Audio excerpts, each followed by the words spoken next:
السلام عليكم ورحمة الله وبركاته. الحمد لله نحمده ونستعينه ونستغفره ونعوذ بالله من شرور أنفسنا ومن سيئات أعمالنا من يهده الله فلا مضل له ومن يضلله فلا هادي له ونشهد أن لا إله إلا الله وحده لا شريك له ونشهد أن محمدا عبده ورسوله أما بعد فأعوذ بالله من الشيطان الرجيم بسم الله الرحمن الرحيم فمن يرد الله أن يهديه يشرح صدره للإسلام ومن يرد أن يضله يجعل صدره ضيقا حرجا كأنما يصعد في السماء وقال تعالى إن الله وملائكته يصلون على النبي يا أيها الذين آمنوا صلوا عليه وسلموا تسليما اللهم صل على محمد وعلى آل محمد كما صليت على إبراهيم وعلى آل إبراهيم إنك حميد مجيد اللهم بارك على محمد وعلى آل محمد كما باركت على إبراهيم وعلى آل إبراهيم إنك حميد مجيد শিলাকোঠা ইমদাদুল উলুম মাদ্রাসার পক্ষ থেকে আয়োজিত আজকের এই মাহফিলের মুহতারাম সভাপতি মুআজ্জাজ উলামায়ে কেরাম সুধী মণ্ডলী সর্বস্তরের ভাইরা পর্দার আড়ালের মা ও বোনেরা আল্লাহ পাকের দরবারে লাখো কোটি শুকর আমাদের হায়াতের কিছু অংশ আজকে সুন্দর একটা পরিবেশে রুহানি পরিবেশে ওলামায়ে কেরামের সোহবতে এই জান্নাতের বাগিচায় কাটানো শুরু হলো। আল্লাহ পাক তৌফিক দান করলেন, এর জন্য সবাই শুকরিয়া আদায় করি আলহামদুলিল্লাহ।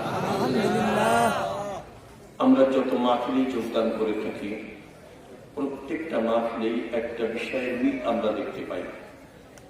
সেটা কি, যখন কোনো আলোচক আলোচনা শুরু করেন, যখন কোনো বক্তা বক্তব্য পেশ করেন, যখন কোনো আলেম ওয়াজ শুরু করেন, আর শ্রোতারা যখন শোনা শুরু করেন, দেখবেন প্রথমেই সবাই কমপক্ষে একবার আলহামদুলিল্লাহ বলে থাকেন। কি বলে থাকেন? আলহামদুলিল্লাহ। আমরা কি বলেছি? আলহামদুলিল্লাহ। প্রত্যেকটা মাহফিলে এই কথাটা কেন বলে থাকি? নিশ্চয়ই এর পিছনে কোনো কারণ আছে। একটা কারণ হলো এর দ্বারা আমরা পরোক্ষভাবে স্বীকার করে নিয়ে থাকি যে আমাদের ধনবলে জনবলে বুদ্ধির জোরে আসলে এখানে কেউ আসতে পারি না, একমাত্র কে তৌফিক দিয়েছেন? আল্লাহ। কে তৌফিক দিয়েছেন? আল্লাহ। প্রশংসা কার? এই কথাটা আমরা আরবিতে বলে থাকি আলহামদুলিল্লাহ। আর একটা কারণ হলো আল্লাহ তাআলার ওয়াদা রয়েছে, তিনি বলেছেন আমার নিয়ামত বা করুণা বা অনুকম্পা পাওয়ার পর তোমরা যদি শুকরিয়া আদায় করতে পারো বা কৃতজ্ঞতা প্রকাশ করতে পারো তাহলে অবশ্যই অবশ্যই তোমাদের জন্য নিয়ামত বা করুণা আরো বাড়িয়ে দেওয়া হবে। এই ওয়াদা কে করেছেন? কে করেছেন? আল্লাহ তাআলা কি কখনো ওয়াদা খেলাফ করেছেন? আগামীতে করবেন? তাহলে বোঝা গেল সত্যিকারে আমরা যদি শুকরিয়া আদায় করতে পারি আল্লাহ তাআলা আমাদের জন্য অনেক অনেক নিয়ামত বরাদ্দ করবেন, সে বিষয়ে কোনো সন্দেহ নাই। কিন্তু ভাইয়েরা লক্ষ্য করেছেন, শুকরিয়া কিন্তু সবাই আদায় করে না, করে নাকি? আর করতেও পারে না। কারা শুকরিয়া আদায় করে? যারা নিয়ামত পাওয়ার পর সন্তুষ্ট হয় বা খুশি হয় বা যাদের ভালো লাগে, তারাই তো শুকরিয়া আদায় করে, কথা ঠিক না? তাহলে একটা প্রশ্নের সৃষ্টি হলো, আপনারা এখানে আসতে এবং বসতে পেরে, বিশেষ করে এই মাহফিলে যোগদান করতে পেরে আসলে কি সবাই সন্তুষ্ট হয়েছে? খুশি হয়েছে? আপনাদের ভালো লেগেছে? আমার দেখতে মন চায় কে কে সন্তুষ্ট হয়েছে? তাহলে মনে করেন খুশি, আবার শুকরিয়া আদায় করে আমার ভাইয়েরা, আমার ছেলেরা, আমার আব্বুরা, আপনারা সন্তুষ্ট হয়েছেন, আমরা খুশি হয়েছি, আমাদের ভালো লেগেছে। কিন্তু সমাজের সবাই কি ভালো লাগে নাকি? সবাই ভালো লাগে না। ইসলামের অনুশাসন সবাই পছন্দ করে না, কেউ করে কেউ করে না, কথা ঠিক না? তো একটু উদাহরণ দিই। আপনারা অনেকে নামাজের পাগল আছেন, বলুন তো আজান শুনবার পর নামাজ পড়বার জন্য মনের মধ্যে একটা চাঞ্চল্য বিরাজ করে, কি করে না? যতক্ষণ নামাজ আদায় না করতে পারেন ততক্ষণ পর্যন্ত চাঞ্চল্য বিরাজমান থাকে। তো আপনি তো নামাজের পাগল, আপনার পরিবারও হতে পারে, আপনার মহল্লাও হতে পারে, আপনার এলাকার হতে পারে। কিছু সংখ্যক মানুষ আপনাকে ঠাট্টাও করতে পারে, বিদ্রুপ করতে পারে, উপহাস করতে পারে, যে তুমি শিখের সভ্যতার চর্চা কেন করতেছো, এই জাতীয় অবস্থা আছে না? আপনারা একই সাবজেক্ট, একই বিষয়ে কেন মত পার্থক্য হয়ে গেল? আমি এই সম্পর্কে দুই চারটা কথা বলবো, বেশি লম্বা আলোচনা করা যাবে না। দেখলাম ঘন কুয়াশা শুরু হয়েছে, কম করে শীতের রাত, আবার বেশি রাত করলে সমস্যাও কম না। কারো কারো ফজরের নামাজ কাজা হয়ে যেতে পারে, জামাত তর্ক হতে পারে, স্বাস্থ্য নষ্ট হতে পারে, আগামীকালের দায়িত্ব পালনে অবহেলা দেখা দিতে পারে, আবার দূরের মানুষের যেতে কষ্ট হতে পারে। নাদের তো সমস্যা আছে না? এই সমস্যা মাথায় রেখে কিন্তু আমাদের শায়েখ রহমতুল্লাহ আলাইহি দেখেছেন, আপনারা শুনেছেন, চরমায় মরহুমুজুর উনি ওয়াজ করতেন একেবারে সংক্ষেপ, বেশি রাত পর্যন্ত করতেন না। তো আমরা সেই আলোকে সব কিছু মাথায় রেখে, বিবেচনা রেখে অল্পক্ষণের আলোচনা করবো আর শুনবো। এই বিষয়ে কি আপনারা একমত? হ্যাঁ, আবেগের কারণে অনেক বেশি রাগও করবো না, আবার একেবারে সংক্ষেপে ছেড়ে দেওয়া হবে না, মানে মাঝারি এক পদ্ধতি অবলম্বন করলে ভালো হয়, কি বলে? আমি কয়েকটা সমস্যা যেটা সমাজে বিরাজমান, এই সমস্যা চিহ্নিত করতে চাই, সমাধানের জন্য কিছু পরামর্শ দিতে চাই, আপনারা আমাকে সহযোগিতা করবেন। এই যে সমস্যাগুলো আছে, এর কারণটা কি, এটা কারণ উদ্ঘাটন করা দরকার। আপনার কি আমাকে সহযোগিতা করবেন? টাকা দিয়ে না? টাকার দরকার নেই, পয়সার দরকার নেই। আমার কাছে যে টাকা আছে তা দিয়ে ইনশাল্লাহ পৌঁছাতে পারবো। ঢাকা আল্লাহ পাক যদি বাঁচিয়ে রাখেন, আল্লাহ পাক ইচ্ছা করলে টাকা পয়সা লাগবে না। আমি কিছু প্রশ্ন করবো, আপনার জবাব দিবেন, এই হলো টোটাল সহযোগিতা। পারবেন না ইনশাআল্লাহ? আপনার ইমানি জবাব যদি আপনাদের জবাব থেকে দেয়, এটা আপনাদের নাজাতের ওসিলা হয়ে যেতে পারে, পারে না? আপনি ইমানি কথাই বলবেন, তা আমিও বক্তা, আপনারও বক্তা, তা আল্লাহ পাক সবাইকে কবুল করে নিতে পারেন, কথা ঠিক না? আপনার আমাদের কি পরিচয়? আমাদের সমাজের মানুষের পরিচয় কারো কারো, কেউ কেউ এমন আছে আল্লাহ পাককে মানেই না, মানে আল্লাহ পাক যে আছেন এটাও স্বীকার করেন, আছে না? আবার কিছু আছে আল্লাহ পাককে স্বীকার করে, হুকুম মানে না, কথা ঠিক না? আর কেউ কেউ আছে আল্লাহ পাকের হুকুম মানার জন্য পাগল করা থাকে। বিভিন্ন শ্রেণীর মানুষ আছে। আপনার কে কোন স্তরে জানি না, তো আমি আলোচনার মধ্য দিয়ে চেষ্টা করব প্রত্যেককে আত্মনির্ণয় সুযোগ দেওয়া, যে আমার অবস্থাটা কি, আমি কোন অবস্থানে আছি, এটা নির্ণয় করার দরকার আছে না? আপনারা সবাই রাজি আছেন? এই যে নির্ণয়টা করতে চান কবে? কবরে যাওয়ার পর? আগে? কবে? 2025 সালে, 24, 23 পদ্মা সেতু উদ্বোধনের পর? আপনার আত্মনির্ণয় এক্ষুনি করা লাগে। কেন? নিঃশ্বাসের নাই। আপনারা বলুন তো, আমরা বর্তমানে যে জিন্দেগি যাপন করতেছি, এই জিন্দেগি খুব বড় না ছোট? সমান করে বলে কেমন ছোট? একটা সেকেন্ডের কথা বলার কোন সুযোগ? এই যে বসে আছে এর মধ্যেই সব সংবাদ আসতেও পারে, কথা ঠিক না? খুঁজে জিন্দেগি। আপনারা বলেন তো, এই যে একটা সত্য জিন্দেগি যাপন করতেছি, এটাই কি শেষ না আরো একটা জিন্দেগি আছে? হ্যাঁ, আছে। যারা আল্লাহ পাককে স্বীকার করে না, ওরা বলতে চায় আমরা মরে যাওয়ার পর কুচি গলে মাটির সঙ্গে মিশে যাবো, আর নাকি কিছু হবে না। নাউজুবিল্লাহ বলবেন? আমরা কি বলতে চাই, হবে কি হবে না? ওদের বলতে চাই যে দেখবি, স্বীকারও করবি, ওই দিন আফসোস করবি, ওই আফসোসে কোনো কাজ। এবার আপনারা বলেন, এই ছোট্ট জিন্দিগির পর আরো একটা জিন্দিগি আছে, সবার খুলে বল।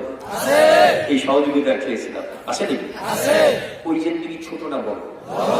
কত বড়? 1000 বছর, আরো বেশি, 1 লক্ষ, 1 কোটি বছর। পরপারের মহা জিন্দিগি সম্পর্কে একটু ধারণা দিতে চাই। বলা হয়েছে এবং এই জমিন থেকে আসমান পর্যন্ত বিশাল জায়গাটাকে যদি একটা গোডাউন মনে করে নেওয়া হয়, কি মনে করে নেওয়া হয়? আমরা বলতে এই গোডাউন কত বড় হবে বলতে পারবেন? আপনারা পারবেন না, অন্য জেলার মানুষ পারবে, সারা পৃথিবীর মানুষ বলতে পারবে। একটা ধারণা বিজ্ঞানীদের একটা উক্তি হলো, আলোর গতি 1 সেকেন্ডে 1,86,000 মাইল। মানে আলো দৌড়ায় কত? 1 সেকেন্ডে 1,86,000 মাইল। 1 সেকেন্ড কাকে বলে অনেকেই জানি, টিক টিক হয়ে গেছে 1 সেকেন্ড। এর মধ্যে আলো দৌড়াইছে কতটুকু? 1,86,000 মাইল। আপনারা 1 সেকেন্ডে যদি এত দূর যায়, 1 মিনিটে কত দূর যাবে? 1 ঘন্টায় কতটুকু যাবে? 1 দিনে কতটুকু যাবে? 1 সপ্তাহে কতটুকু যাবে? 1 মাসে কতটুকু যাবে? 1 বছরে কতটুকু যাবে? হিসাব করতে হবে, কষ্ট হবে, কথা ঠিক না বেরিয়ে। বিজ্ঞানীদের উক্তির মধ্যে একটা প্রসিদ্ধ উক্তি হলো যে মহাকাশে, মহাশূন্যে এমন কিছু তারকা বা নক্ষত্র আছে, ওদের সৃষ্টির পর থেকে প্রতি সেকেন্ডে 1,86,000 মাইল বেগে আলো আসা সত্ত্বেও অনেকটার আলো নাকি এখনো জমিনেতে আসা যায়। আপনারা জমিন থেকে আসমান, মহাশূন্য কত জায়গা আল্লাহ ছাড়া বলতে পারবেন? কথার কথা, এই জমিন থেকে আসমান পর্যন্ত বিশাল জায়গাটাকে যদি একটা গোডাউন মনে করে নেওয়া হয়, আরে এই গোডাউন যদি সরিষা দানা দিয়ে পরিপূর্ণ করা হয়, কিসের দানা বলুন তো? সরিষা দানা।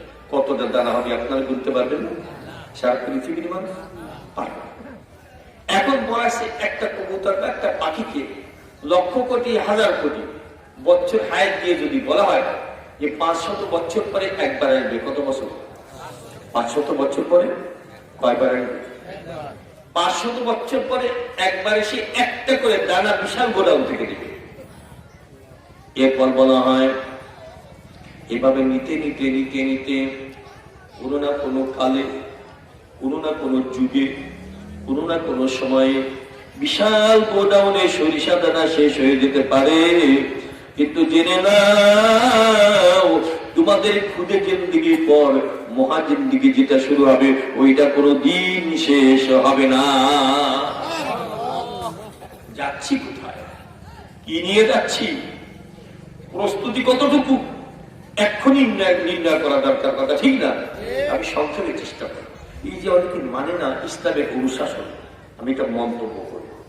সেটা হলো দুনিয়ায়, বিশেষ করে বাংলাদেশে পল্লী অঞ্চলে মুরব্বীরা বলে থাকে, যে যাকে চেনে সে তাকে মানে। এইটুকু বুঝে ফেলেছে, যে যাকে চেনে সে তাকে মানে। তাহলে আমি বলতে পারি আল্লাহ পাককে যারা চিনেছে আল্লাহ পাককে তারা মানে, কথা ঠিক না?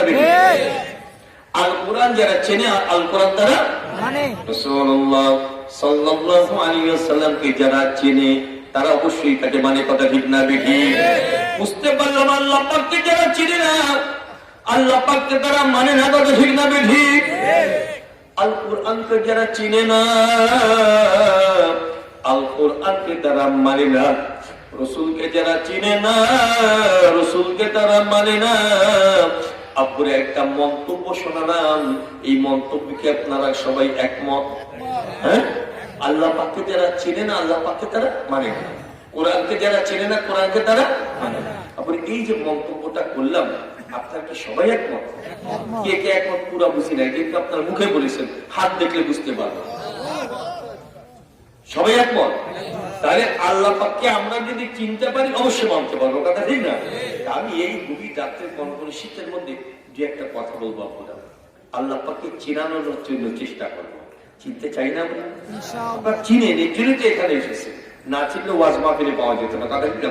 তো চেনার তার কোনো সীমা সংখ্যা নাই, চেনার যত বেশি চিনতে পারবো ততই মানতে পারবো, কথা ঠিক না? আমি অতি সংক্ষেপে যত পারি সংক্ষেপে আল্লাহ পাককে চেনানোর জন্য 2-4টা কথা বলবো, আর আল কোরআনকে চেনানোর জন্য 2-4টা কথা বলবো। এরপরে মোনাজাতের দিকে যাবো। আপনারা রাজি আছেন?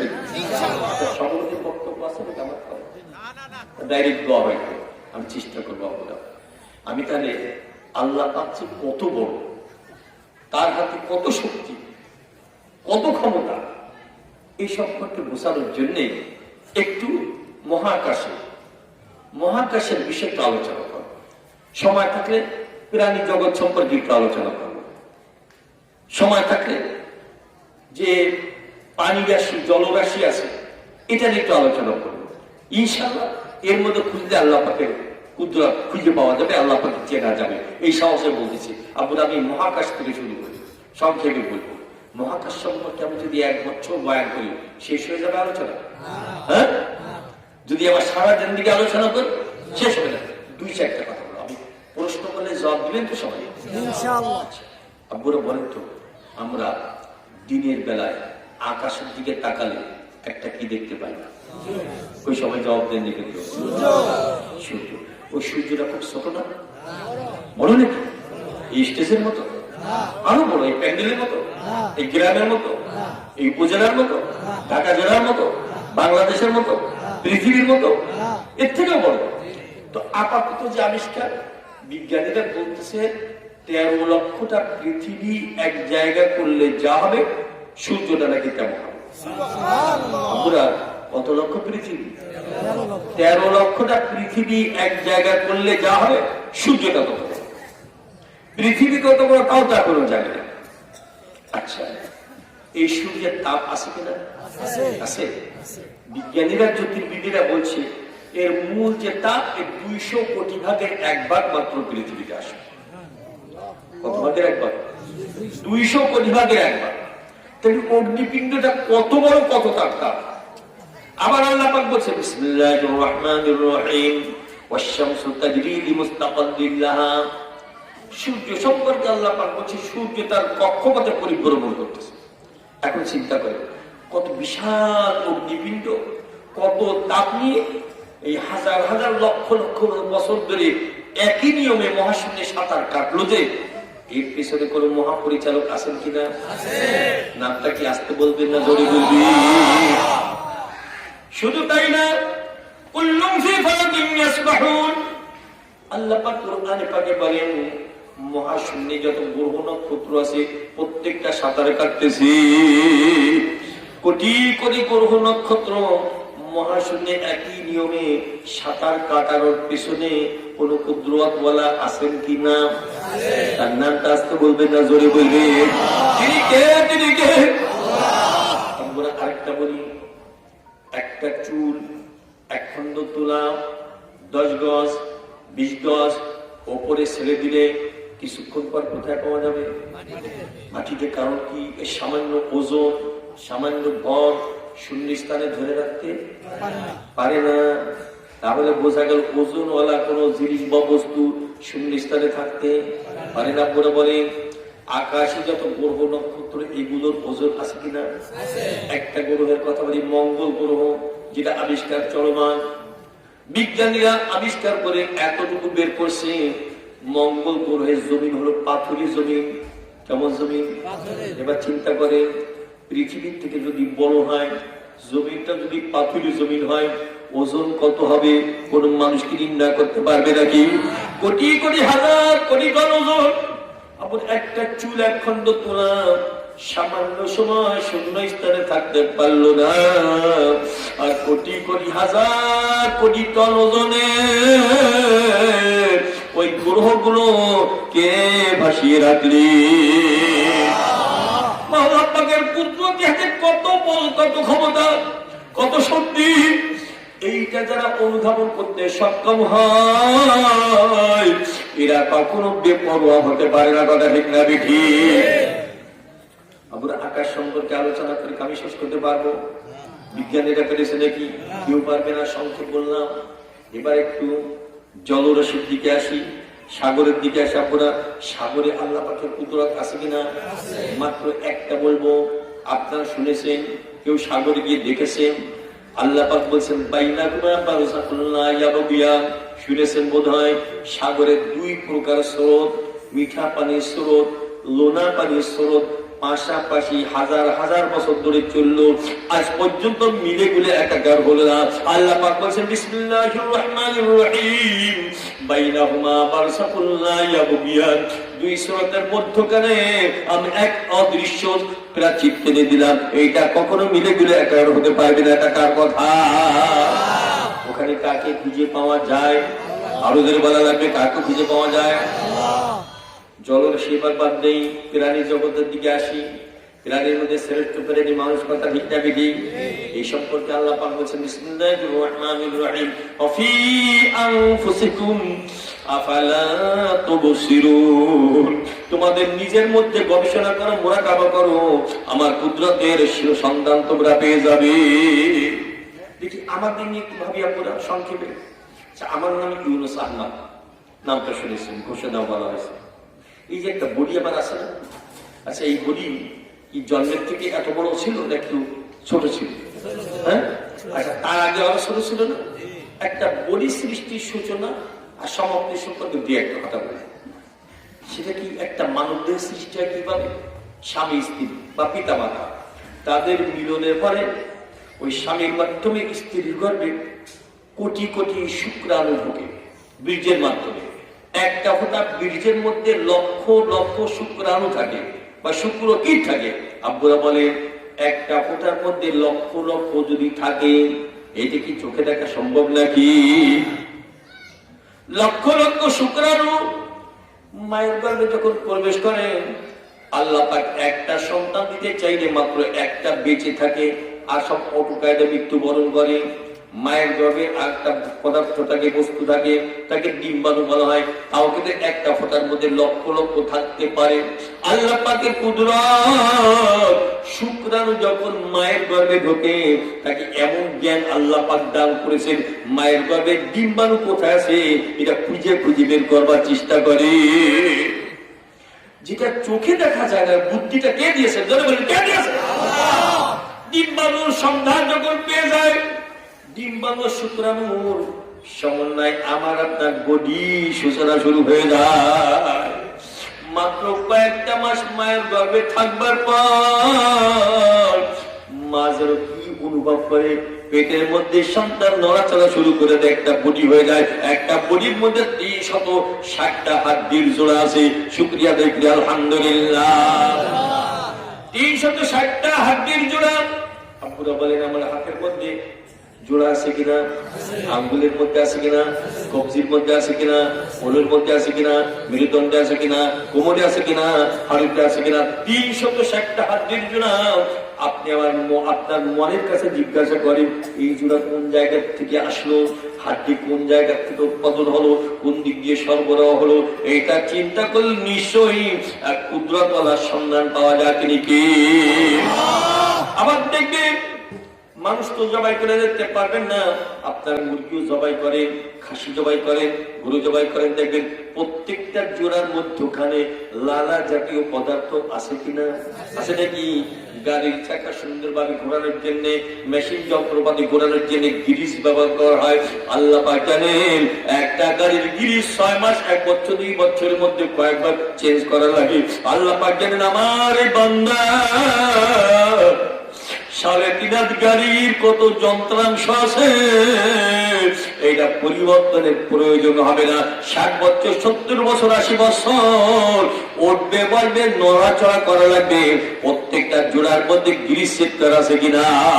আপনার মনের কাছে জিজ্ঞাসা করেন, এই গ্রিস কে সেট করে দিলেন? এই গ্রিস কোন পথে আমদানি হলো, কোন দেশ থেকে উদ্ভব হলো? সব কিছু চিন্তা ভাবনা করে একটা রেজাল্ট পাওয়া যায়। সব কিছু আমার মাওলা পাকের কুদরত। আমরা আল্লাহ পাক আমাদেরকে 2টা চক্ষু দান করেছেন, কথা ঠিক না বেঠিক? ছোট বড় একই রকম 2টা চক্ষু, কথা ঠিক বললাম? বিভিন্ন কালার, বিভিন্ন রঙের আছে, দেখবেন সাদা, কালো, বাদামি, বিভিন্ন রং আছে কিনা? এবার সবচেয়ে মাঝখানে কালো 2টা ফোঁটা পানি আল্লাহ পাক দান করেছেন। এই পানি কবে কোন জায়গায় সৃষ্টি হলো? আল্লাহ পাক এই কুদরতি পানির ফোঁটা চোখের মধ্যে ঢুকিয়ে দিয়েছেন। 9 কোটি 30 লক্ষ মাইল দূরে সূর্য দেখা যায় কি যায় না? এর থেকে কোটি কোটি মাইল দূরে নক্ষত্রগুলো রাত্রবেলা দেখা যায় কি যায় না? এই কালো ফোঁটা পানির কি যে পাওয়া! মাথা দিয়ে ছিদ্র করে কালিয়ে কালো ফোঁটা পানি যদি বের করে দেওয়া হয়, ওই মানুষটা অন্ধ হয়ে যাবে। কথা ঠিক না বেরি? ওই কালো পানি ফোঁটা এটা কোথায় সৃষ্টি হলো, কোন পথে ঢুকলো? বিজ্ঞানীদের আবিষ্কার, এই চোখের উপরে প্রায় 70 থেকে 72,000 পাতলা পর্দা আছে। এই পর্দার মধ্যে কে ঢুকিয়ে দিলেন? একটু চিন্তা ভাবনা জল্পনা কল্পনা করলে একজনের কুদরতের সন্ধান পাওয়া যায়। তিনি কি? আপনারা লক্ষ্য করেছে কিনা, চোখে পলক মারার ব্যবস্থা আছে কিনা? একটা পলক মারতে চিন্তাও করা লাগে না, পরিকল্পনা গবেষণা করা লাগে নাকি? অটো কায়দা প্রতি মিনিটে কয়েকবার পলক মারা হয় কি হয় না? আল্লাহ পাকের অত্যন্ত দামি একটা অঙ্গ চক্ষু, এটা ময়লা আবর্জনা ধুলা বালি পড়তে পারে। অটো কায়দায় 1 মিনিটের মধ্যে কয়েকবার পলক মারা লাগে, পলক হয়ে যায়। কথা ঠিক না বেঠিক? এইটা চিন্তা করলে কোন সৃষ্টিকর্তা বা কুদরতওয়ালার সন্ধান পাওয়া যায় কিনা? তার নাম কাস্তে বলবেন না, জোরে বলবেন, স্বাভাবিক ভাবে বলবেন না, মহব্বতের সাথে বলবেন। তিনি কে? তিনি কে? শুধু তাই না, এইভাবে একটা একটা করে অঙ্গ প্রত্যঙ্গ নিয়ে চিন্তা ভাবনা করে দেখবেন, নিশ্চয় কুদরতওয়ালার সন্ধান পাওয়া যায়। তিনি কি? ইরানি জগতের মধ্যে শ্রেষ্ঠ মানুষ একটু আলোচনা করলাম, বাইরের দিক একটু সংক্ষেপ দেখছেন, প্রত্যেকটা সংক্ষেপে আলোচনা করতেছি। ফিনিশিং দেওয়া লাগবে খুব তাড়াতাড়ি, বলবো না ক্যাপুরা। আমরা বিজ্ঞানী বলে দাবি করি, বুদ্ধিজীবী বলে দাবি করি, অনেক বড় শিক্ষিত, দেশি সনদ বিদেশি সনদ। একটু প্রাণী জগতের দিকে যাই, দেখি আল্লাহ পাক তাদেরকে কেমন শিক্ষা দান করেছেন। ওদের শিক্ষককে যদি বলা লাগবে, আল্লাহ পাক বলছে সুম্মা হাদা, ওদেরকে আমি হিদায়াত দান করেছি। মানুষের হৃদয় এক কায়দা, আর অন্যান্য প্রাণীর হৃদয় অন্য কায়দা। কথা ঠিক না বেঠিক? দুনিয়াবি জিন্দেগি যাপনে যা কিছু প্রয়োজন, এই শিক্ষা কে দিয়েছে? কিন্তু আল্লাহ পাককে চেনা যায় কিনা? আমাদের পল্লী অঞ্চলে মা বোনেরা মুরগি পালে কি পালে না? আছে নাকি? দোহারে আছে। আচ্ছা, দেখবে মা বোনেরা মুরগির আচরণ চলাফেরা দেখে অনুমান করে ও মা হতে চায়। দেখে সুন্দর একটা জায়গা বের করে দেয় যেখানে সুন্দরভাবে ডিমের তা দিতে পারে। আছে কিনা? পরীক্ষা করে দেখবেন। কয়েকটা ডিম যখন বসিয়ে দেয়, আপনি সিগনেচার পেন হাতে নেবেন, প্রত্যেকটা ডিমের পরে সিরিয়াল নাম্বার লিখবেন, 1 2 3 4 5 6 7 8 9 10।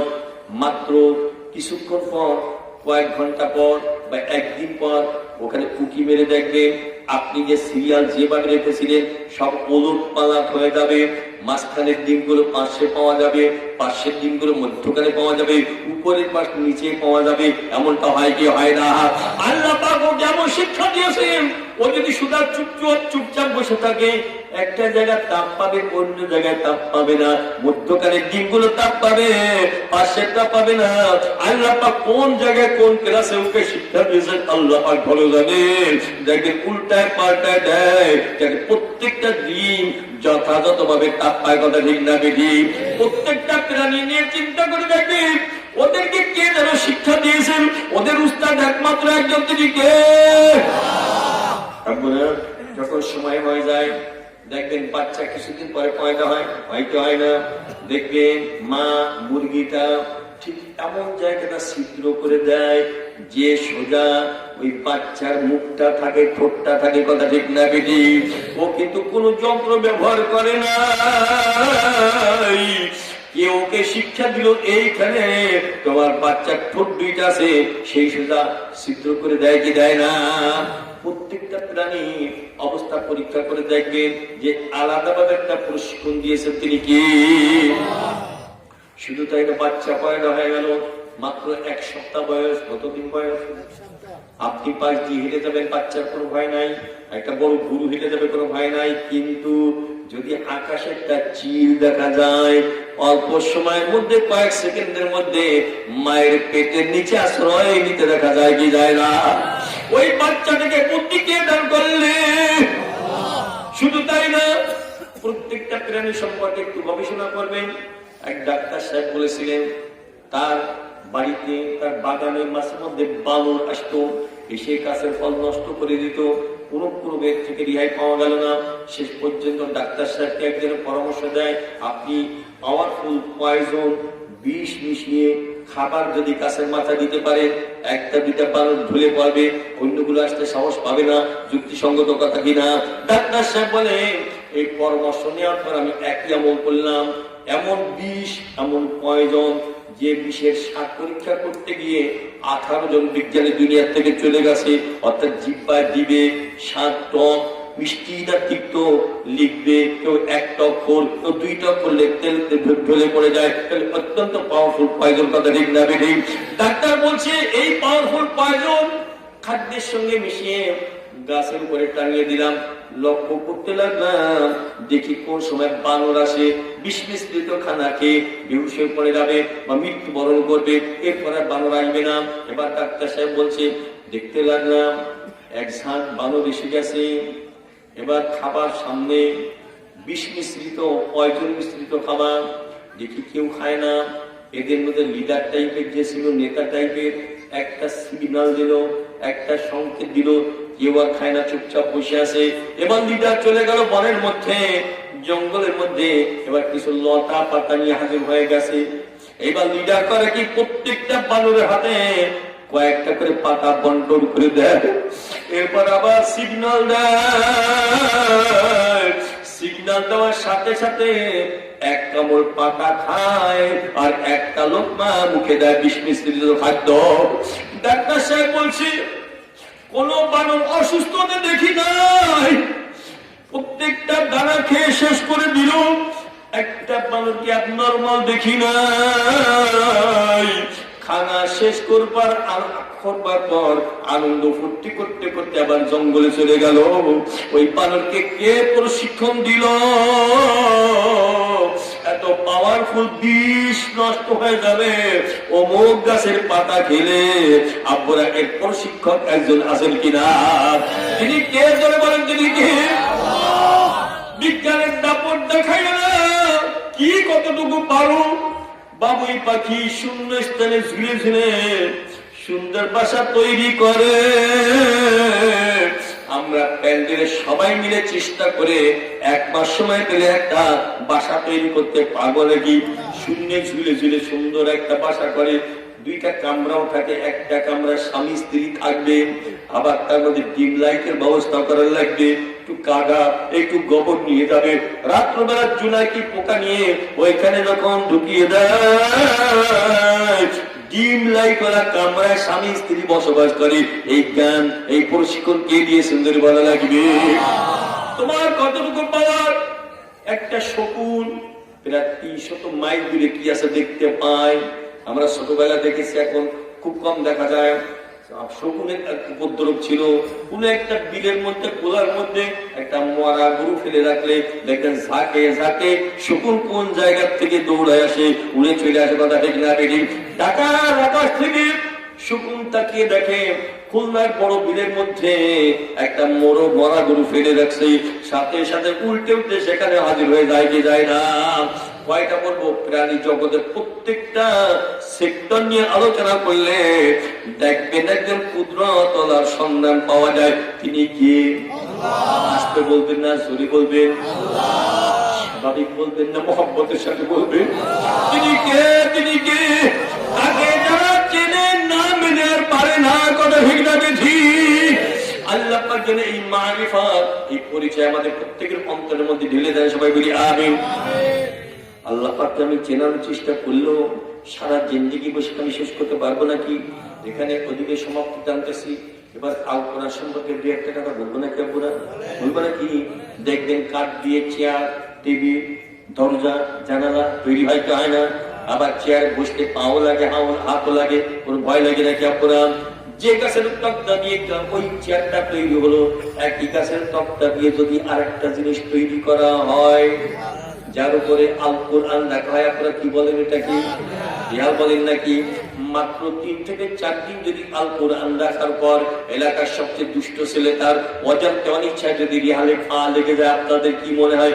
সাথে সাথে তার অন্তরে কম্পন শুরু হবে কি হবে না?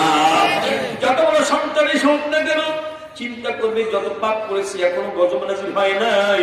আজকে এমন ঘটনা ঘটে গেল, গজব অদাপদায় অতি সন্নিকটে এসে গেছে। ওর অন্তরে কম্পন শুরু হলো। মাত্র একখানা কিতাবের সম্মানের কারণে সেই কিতাবের নাম কি? সবাই জোরে বলেন নাই কেন? সেই কিতাবের নাম কি? আপুরা আমার গায়েটা কি? জামা পাঞ্জাবি আপনাদের গায়ে আছে কিনা? আপুরা জামা মাঝে মধ্যে ময়লা হয় কি হয় না? ময়লা জায়গায় রাখাও হয় কি হয় না? কোন ভয় লাগে নাকি?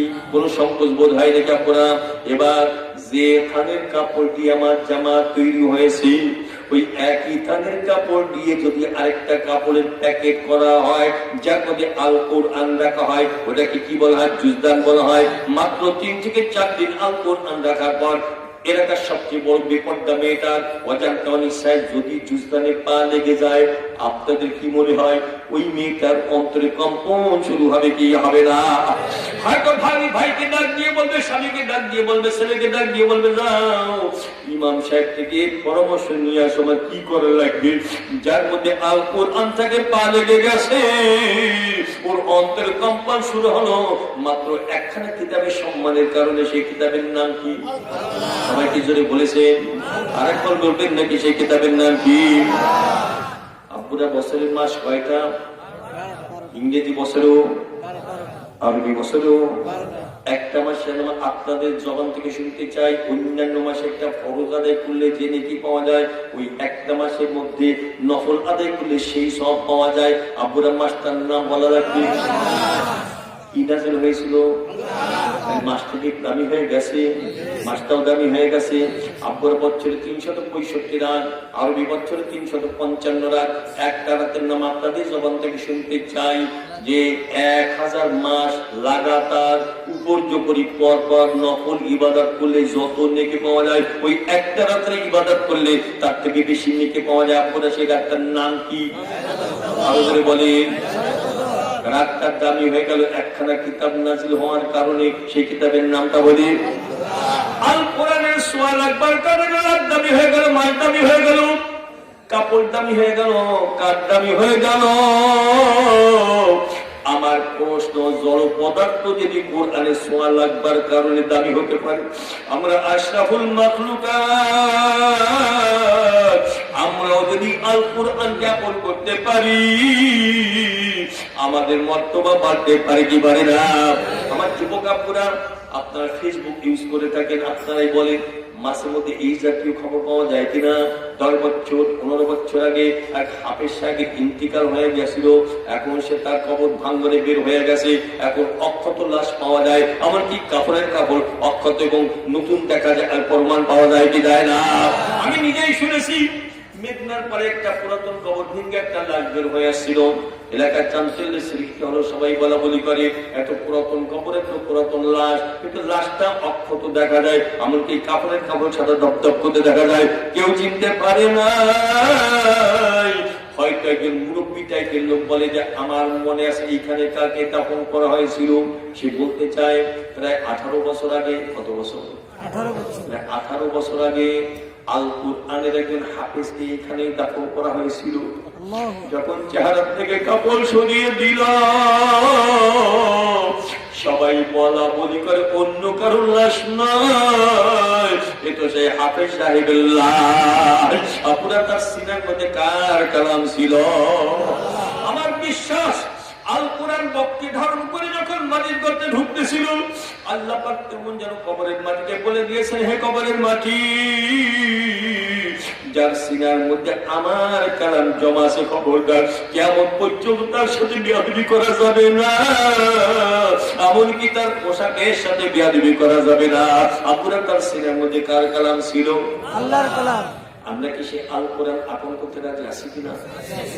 কেউ না, সবাই কবে থেকে চেষ্টা করবো? আগের থেকেও চেষ্টা অনেকেই করে থাকে। এখন পুরাপুরি আরো কঠিন ভাবে, মজবুত ভাবে আপন করার চেষ্টা করব। এই মর্মে একটা সিদ্ধান্ত সবাই নিতে রাজি আছেন নাকি? কবে সিদ্ধান্ত নেবেন?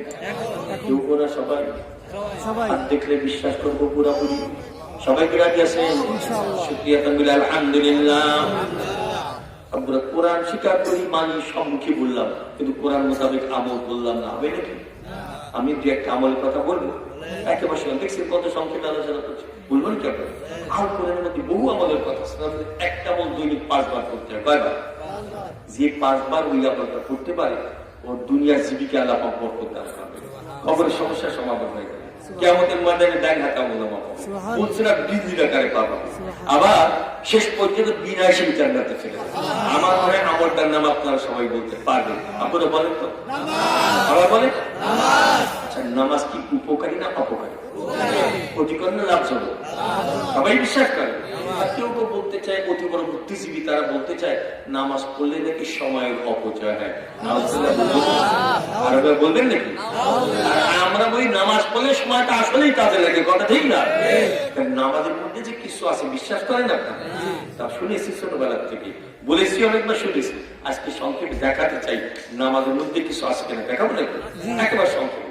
আমাকে দুইজন যুবক দেন এখনই, দুইজন। কয়জন? একজন হতে হবে পাক্কা নামাজি, আরেকজন হতে হবে কাট্টা বেনামাজি। কয়জন হল? প্রথম জন কি পাক্কা নামাজ, দ্বিতীয় জন কি কাট্টা বেনামাজি। দুইজনকে স্টেজে দাঁড় করা। মধ্যখান থেকে একজন বুদ্ধিমান ভাইকে বলেন, ভাইজান এদের কাউকে আপনি চিনেন? বলেন, তা তো চিনি না। এর মধ্যে একজন পাক্কা নামাজি আছে, আরেকজন কাট্টা বেনামাজি আছে, একটু পার্থক্য করে দেখাতে পারবেন? মোমেন যদি হয় বলে ইনশাআল্লাহ চেষ্টা করলে পারবো। এবার দেখবেন এক কদম দুই কদম করতে করতে স্টেজের পাশে আসবে। এবার ওদের হাতের দিকে তাকাবে না, পায়ের দিকে তাকাবে না, পোশাকের দিকে তাকাবে না, বারবার বারবার করে দুইজনের চেহারার দিকে নজর করা শুরু করে দিবে। কয়েক সেকেন্ড নজর করবার পর একজনের হাত ধরে বলবে, ইনশাআল্লাহ এই ছেলেটা পাক্কা নামাজি। আবার প্রশ্ন করবেন, আপনি চিনেন না? আন্দাজে বললেন। এখন বলবে, চিনিও না, আবার আন্দাজেও কিন্তু বলি না। তোমরা কেন দেখো না এই ছেলের চেহারায় একটা নুরানি আভা দেখা যায়? একই এলাকায় বসবাস করলো, একই সূর্যের তাপ পেল, একই অক্সিজেন গ্রহণ করলাম না, এই ছেলের চেহারা উজ্জ্বল আবার কেন ফুটে উঠলো? পিছনে কারণ আছে কিনা? আমার উস্তাদ বলেছিলেন, কেউ যদি আল্লাহ পাককে সিজদা দেয়, ও কেমন যেন নূরের রুমালের উপরে সিজদা দেয়। নূরের রুমালের উপরে সিজদা দিতে দিতে দিতে দিতে ওর কলবখানা আলোকিত হয়, হৃদয়খানা আলোকিত হয়। শুধু দেয় না, ওর চেহারা একটা উজ্জ্বল আভা দেখা যায় কি দেয় না? আমি একটা দেখালাম, আপনার একটা দেখান। এই এলাকার মাঝে মধ্যে শোক সংবাদ শোনা যায় নাকি? নামাজিও মরে যায়, বেনামাজিও মরে যায়। খবরটা মিথ্যা বলে আমাকে খুশি করার চেষ্টা করার দরকার নাই। আব্বুরা বলে, পাক্কা নামাজি ছেলেটা ইন্তিকালের পর আগে যে চেহারা ছিল, ইন্তিকালের পর তার চেহারা আরো উজ্জ্বল হতে দেখা যায় কি যায় না? শুধু তাই না, তাহাজ্জুদ গুজার সুন্নাতের পাগল, জিকিরের পাগল আল্লাহ পাকের আসে, ইন্তিকালের পর দেখবেন চেহারার দিকে তাকালে মুস্কি মুস্কি হাসি হাসি মনে হয়। মাঝে মধ্যে আপনারা দেখবেন ফেসবুকেও দেখা যায় ইন্তিকালের পর চেহারা মুস্কি হাসি। আপনারা দেখেছেন কিনা? আমি তো দেখেছি। একজন পুলিশ বড় আল্লাহওয়ালা ছিল, তার চোখ দিয়ে দপদপ করে শুনে পানি পড়তো। মাওলা পাকের মহব্বতে সালাম দেওয়ার পর দেখতাম গড় গড় করে চোখ দিয়ে পানি পড়ে যেত। ইন্তিকালের পর তার চেহারা কিন্তু ফেসবুকে এসেছে, কেমন আল্লাহ পাগল মুস্কি মুস্কি হাসতেছে। দেখবেন এই জাতীয় দেখবেন পাশে বসে দূরদর্শী মুরব্বীগণ তারা মন্তব্য বিনিময় করে।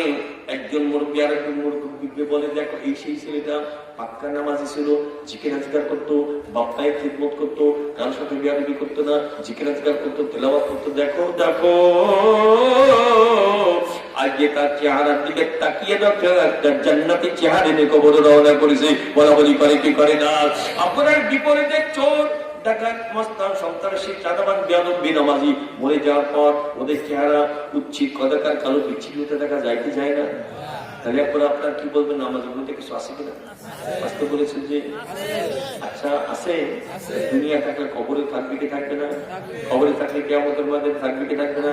আমরা তাহলে একটা শেষে একটা সিদ্ধান্ত আপনাদের নিতে চাই, পাক্কা নামাজ হয়ে কবরে দেওয়ার চেষ্টা করব। এই মর্মে সিদ্ধান্ত নিলে কেমন হয়? বাইকজনে বলেছে, সবাই বলেন না, সবাই বলেছে তো মনে মনে বলেছে কেমন হয়? আজকে নির্মাণ হয় পাক্কা নামাজ হয়ে কবরে দেওয়ার চেষ্টা করবো। মেয়েরা তোমরা যে যেখানে আছে সেখান থেকে নিয়াত করবো। নিয়াত কে কি করতেছে কি খবর রাখে? এই সিদ্ধান্ত নিলে খুশি হবেন কে বলুন তো? আর বেজার হবে কি? ওর কোমরটা ভেঙেও যেতে পারে হতাশার কারণে। এত যুবক নামাজ পড়ে ওর বন্ধু বান্ধব নামাজ হয়ে যেতে পারে, ওর তো খারাপ লাগবে, কথা ঠিক না? আমরা খুশি করতে চাই কাকে? আর কার কোমরটা ভেঙে দিতে চাই? এই শেষ সময়ে আখেরি মোনাজাতের আগে আমরা আল্লাহ পাককে খুশি করতে চাই, শয়তানের কোমর ভেঙে দিতে চাই, পাক্কার নামাজি হয়ে কবর যাওয়ার সাধ্যমতো চেষ্টা করব।